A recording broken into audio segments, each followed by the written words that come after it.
సామ్రాజ్యాలు ఉరుముల్లా ఢీకొంటున్న రోజుల్లో, పేదల అరుపులు గాలిలో కలిసిపోతున్న ఆ కాలంలో ఎవరికీ తెలియకుండా చరిత్ర వెనుక ఒక మహత్తర అద్భుతం నిశ్శబ్దంగా రూపం దాల్చుకుంటుంది. ఎన్నో ఏళ్ల క్రితమే చేసిన దేవుని వాగ్దానం నెరవేర్చబడబోతుంది. ఇదే యేసుక్రీస్తు జన్మించిన కథకు ఆరంభం. నజరేత్ అనే చిన్న పట్టణంలో మరియా అనే పవిత్ర హృదయం ఉన్న యువతి జీవించింది.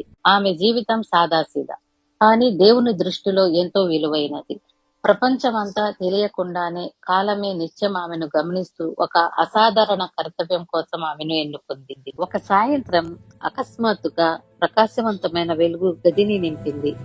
గాబ్రియల్ మరియా ముందు నిలబడి చెప్పాడు, మరియమ్మ, దేవుని దృష్టిలో నీవు కృప పొందిన దానివి. నీవు ఒక కుమారుని కనబోతున్నావు. ఆయన పేరు యేసు అని పెట్టాలి. ఆయన రాజ్యం యుగ యుగాలకు అంతం కానిది.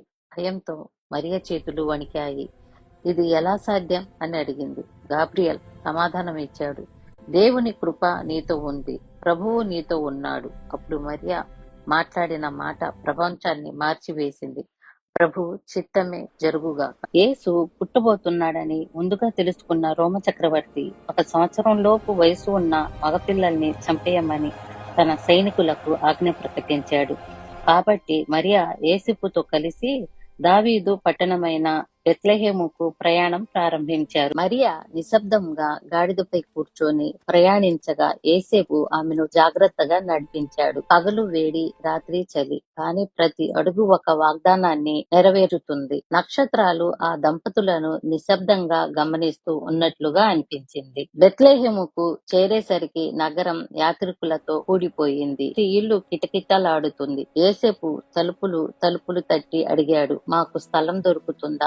సమాధానం మాత్రం ఎల్లప్పుడూ ఒకటే, స్థలం లేదు, ఇంకెక్కడికైనా చూడండి. రాజాదిరాజు లోకంలోకి ప్రవేశించబోతున్న రాత్రి ఆయనకు స్థలం లేకపోవడం ఎంత విచిత్రం.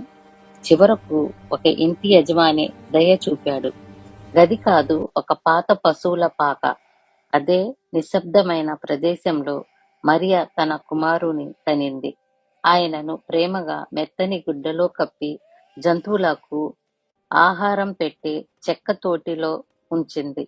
ఆ లోకరక్షకుడు పుట్టిన స్థలం చిన్నదైనా ఆయన కాంతి రాజసింహాసనాల కన్నా గొప్పగా ప్రకాశించింది. ఆ రాత్రి పొలాల్లో కాపలా కాస్తున్న గొర్రెల కాపురులు ఒక్కసారిగా ఆకాశం వెలిగిపోతున్నట్లు చూశారు. దేవదూతలు ప్రత్యక్షమై ఎత్తైన స్థలములో దేవునికి మహిమ, భూమిపై శాంతి అని పాడారు. వారు భయంతో, ఆశ్చర్యంతో బెత్లెహేముకు పరిగెత్తారు. అక్కడ చిన్న బాబును చూసి నమస్కరించి మౌనంగా ప్రార్థనలు చేశారు. దూర దేశాల్లోని జ్ఞానులు ఆకాశంలో ఒక కొత్త నక్షత్రాన్ని గమనించారు. అది శతాబ్దాల నుండి ప్రవచించబడిన సంకేతం. ఆ నక్షత్రాన్ని అనుసరిస్తూ వారాలు ప్రయాణించి చివరకు యేసు ఉన్న స్థలాన్ని చేరుకున్నారు. వారు స్వర్ణం, ధూపం, గంధం అనే 3 మహత్తర బహుమతులు సమర్పించారు. శిశువుగా ఉన్నప్పటికీ ఆయన దేశాలు, జనాంగాలు గుర్తించిన రాజు. ఆ నిశ్శబ్ద రాత్రిలో సంపదలకు, అధికారాలకు దూరంగా ప్రపంచంలోకి ఒక ఆశ వచ్చింది. సైన్యాలతో కాదు, శక్తితో కాదు, ఒక శిశువు ఏడుపుతో. దేవుడు వినమ్రులను ఎన్నుకుంటాడు, బలహీనులను బలపరుస్తాడు, అతి చీకటి ప్రాంతాలను వెలిగిస్తాడు.